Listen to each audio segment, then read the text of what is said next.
Make friends, not enemies. No to war. Sana ganito din yung utak na meron yung mga politicians natin, no? Lalo na yung presidente natin. Alam nyo po, tamang-tama yung ganitong pag-iisip. Kasi kahit na gustuhin man nating makipag-war, lalo na yung mga keyboard warriors dyan, hindi natin kaya. So kung kaya naman nating pag-usapan, bakit hindi natin gawin, di ba? In fact, nangyari na yan. Nagawa na yan ni PRRD. Si Duterte, gusto nyo mag-jet ski? Kung naka-red carpet siya, di ba? It's just like kung gusto mo ng economy na plane, tapos in-upgrade ka, binigyan ka ng VIP or business class, ayaw mo ba ng ganun?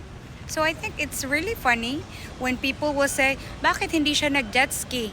Parang sinabi nyo na din, bakit hindi pa 20 pesos yung bigas?